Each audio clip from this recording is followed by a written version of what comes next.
Today's sermon is titled Being Curious with Kindness, to be delivered by Kelly Lemon. Kelly is an inspirational speaker, a Pacific Northwest-based, one-armed wedding and portrait photographer, adventure seeker, and chocolate chip cookie connoisseur. Over the last 12 years in the industry, her wedding and empowerment photographs have been published in E! News, Style Me Pretty, The Knot magazine, 100 Layer Cake, and Seattle Bride magazine. Kelly has overcome the stigma that photography is only for two-armed, able-bodied people. When she was 12, she survived a near-fatal car accident that paralyzed a quarter of her body, predominantly her right arm. She's continued to push through the impossible, overcoming many obstacles along the way in order to pursue her dream. With the most recent obstacle due to a rare syndrome, Kelly lost use of her only functioning arm, and so she photographed a wedding in 2018 with no functioning arms. She is thankful to have her left arm back and is continuing treatments to address the chronic nerve pain she's endured for the last 22 years. Inspired by the challenges she has confronted, Kelly wants to empower others to shift their mindset when it comes to being a better ally towards the disabled community.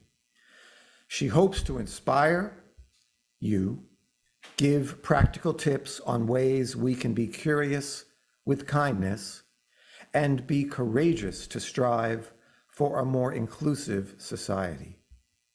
Kelly is married to her husband, Augustine, of 11 years. They have a wonderful 3-year-old daughter, Juliana, and a mini golden doodle named Toby. Zooming in this morning from Seattle, please welcome Kelly Lemon.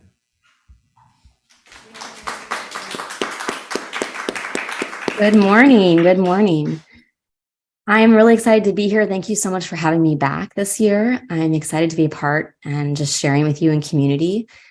So today I want to start a conversation reflecting not just on the power of curiosity, but the impact that it would have if our curiosity was infused with kindness and how that relates to being a better ally to the disabled community. Now, I have become passionate about this topic over time because I have firsthand experience being a part of the disabled community myself. My story starts back in 2000, where my family was in a near fatal car accident. We were road tripping across the country from Michigan to Colorado, and then we were in the middle of nowhere, Nebraska. My mom was in the passenger seat, my brother was driving, and my sister and I were in the back.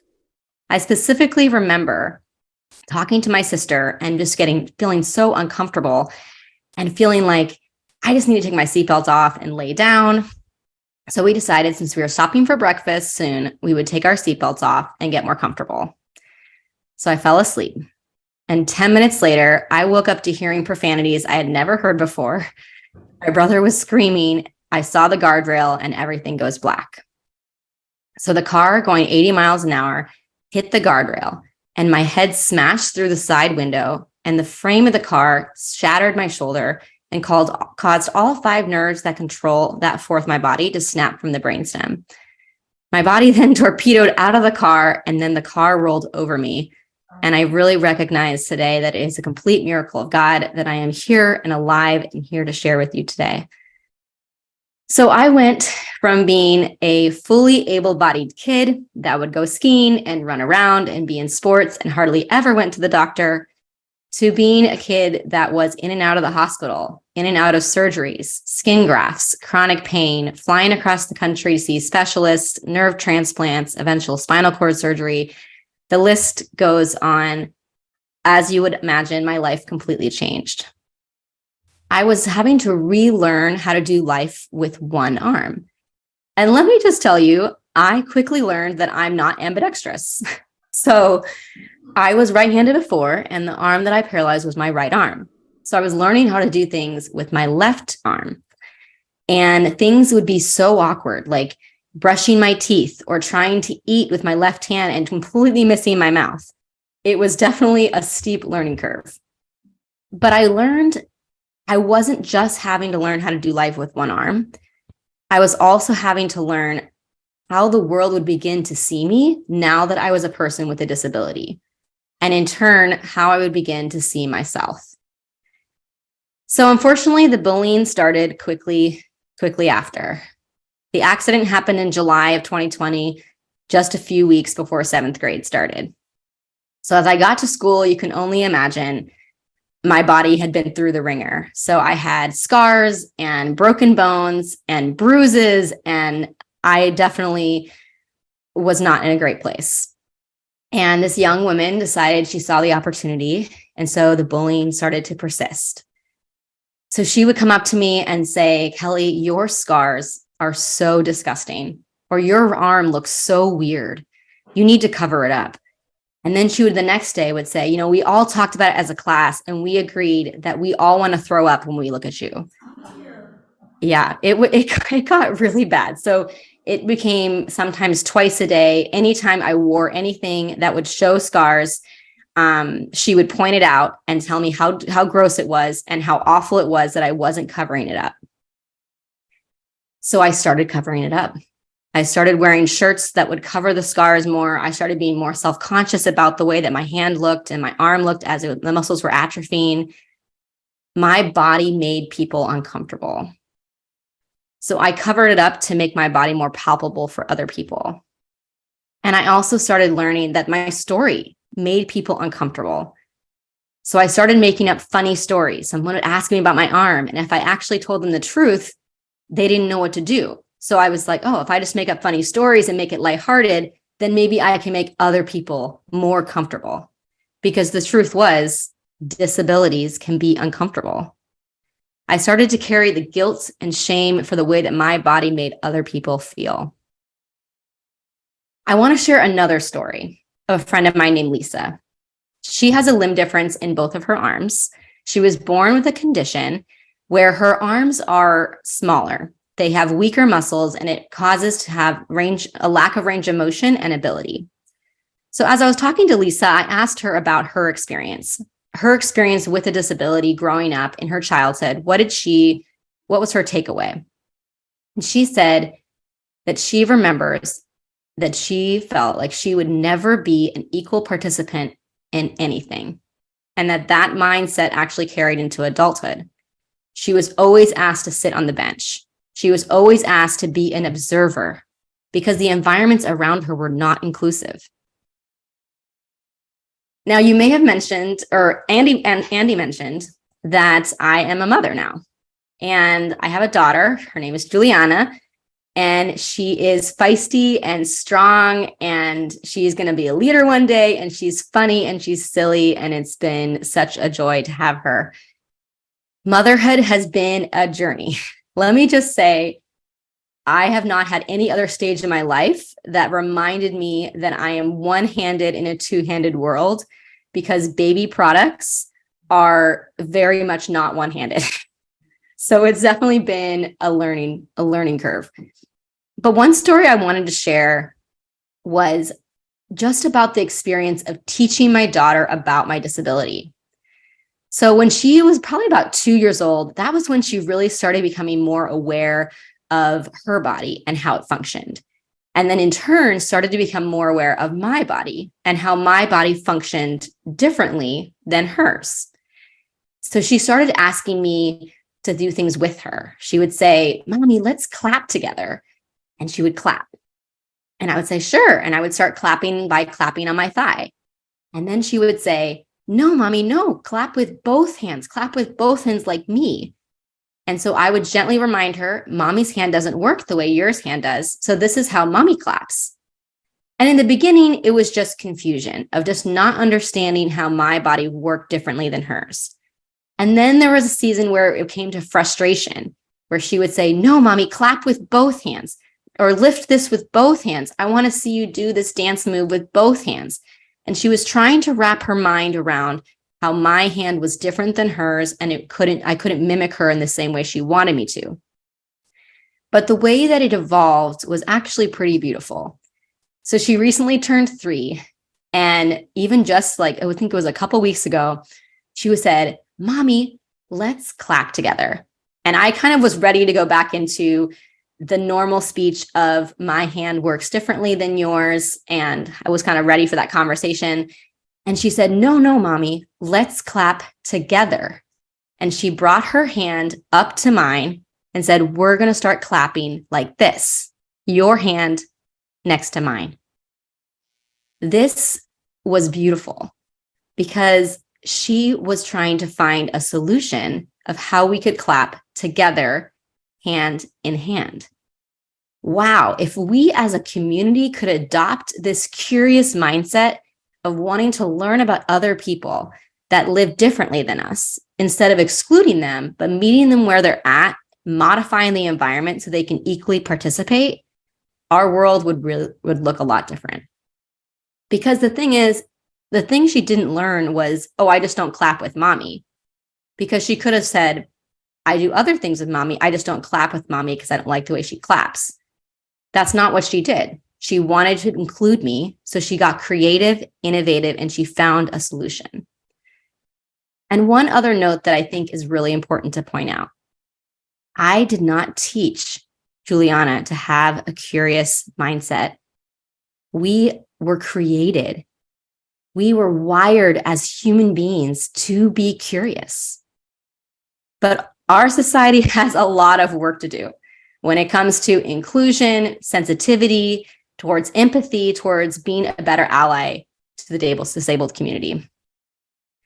I had to actually also do a lot of self-work and therapy to really start to learn to accept and celebrate my own body. And I want to point out that even though those experiences in junior high were really painful, they were painful as a result of bullying. And they were painful as a result of misguided and hurtful comments. But I never want to discourage genuine curiosity, because curiosity that's infused with kindness is actually the first step in making progress. So let's dig in a little bit deeper into this topic. So what is curiosity? It's a strong desire to know and to learn. As mentioned in the earlier reading, Adam Grant's latest book said, he explores the idea that the most important cognitive skill is to rethink and unlearn.